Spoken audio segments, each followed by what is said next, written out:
Alright, so here we are, October 23rd.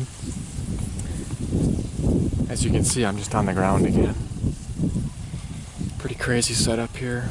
I feel really exposed, but to be able to see good, I have to be up above this stuff, kind of exposed. Obviously, if any does or anything comes within 20 yards, it's going to see me, but if it's the buck I'm in here after, he'll be getting shot at 20 yards. It's going to be harder to, it's going to be hard to see anything much past 30 yards because these deer are so short. It'll be hard to see, even see their body.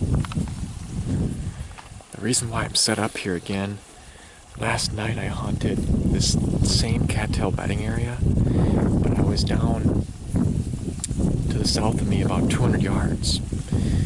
This is, I don't want to reveal the exact size of this bedding area, but it's not huge, and it's not small. It's kind of overlooked because there is no trees out here, and it's dry enough that these deer can just literally lay down anywhere. There's no water out here, so the duck hunters aren't coming out here, and there's plenty of other hundreds of acres of other pheasant habitat behind me that not many pheasant hunters make it this deep. And there's little Phragmites patches, like a quarter-acre Phragmites patches mixed amongst these cattails. And scouting, that's where the best bedding was, right on the edge of those Phragmites. And there's a patch, probably 100 yards, not even, probably 75 yards that way. Another patch about 150 yards that way. And the mega giant buck I'm in here after, he's 7.5 years old. And he follows a yearly pattern. He shows up on my same cameras in the same places every year. Last year, October 23rd at 9 p.m., coming out of this section of the public, one of the few times I actually got pictures of him. I had him on a camera on a field edge behind me about a quarter mile, maybe close to a half mile. So he's definitely spending some time in here, although I'm pretty positive he spends 90+% of his time on the private, because all the cameras I've gotten pictures of him, he's coming from that direction. And believe it or not, back on Monday, on October 20th, me and my dad are, it might have been Tuesday, me and my dad are 95% sure, 99% sure, that we've seen him shining with a doe about 2.5 miles from here. This deer's covering way more ground than I could have ever imagined. Like I said, I knew he was coming from that way. I just didn't know how far he was going. That would make where we seen him shining all the way to the camera, a half mile behind me, 3.2 miles. I would imagine where we seen him shining and my camera back this way are the very edges of his range. I can't really imagine seeing him going much further that way. And I have cameras further this way that I've never seen him on. I haven't had him on camera since September, so like I said, I hardly ever see this buck on my cameras. And there is a spot on the public that he typically visits at some point during peak rut, November 7th to the 9th, and that's about another mile that way. I've typically had him on there during rut.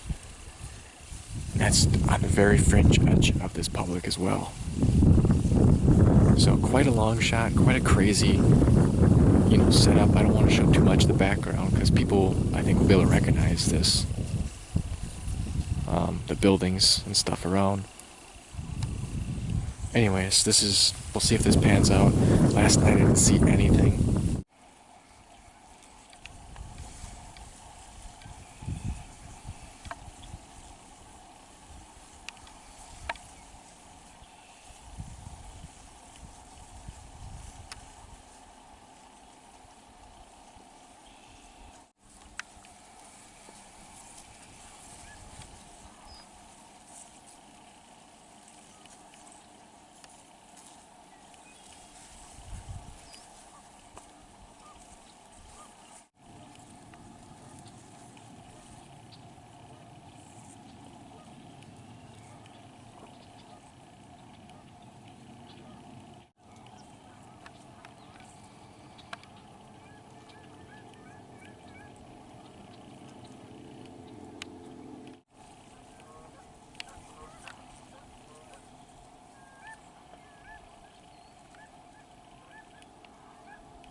glimpse of a deer shake its back off.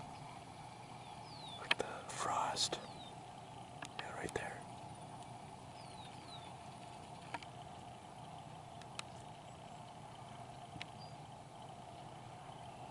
If that deer wouldn't have shaken its back, I would have never seen him.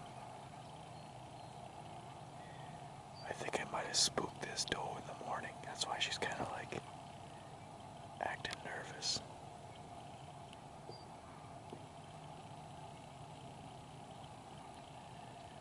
I spooked something and they ran off that direction.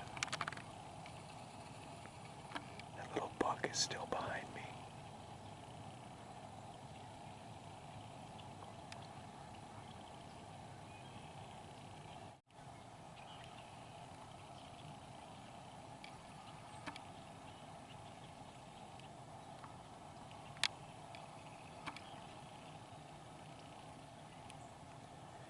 I've heard grunting behind me and to my right, and that little buck grunted softly once or twice before he came walking in too. So there's probably quite a bit of good movement this morning.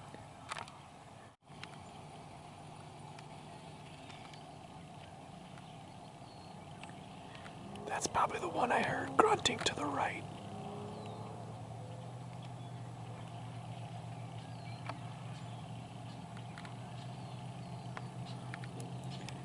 This would be a great gun stand.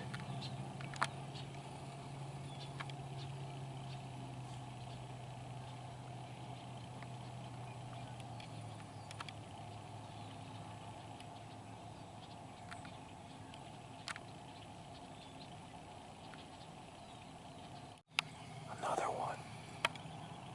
I figured there was something because he was looking back.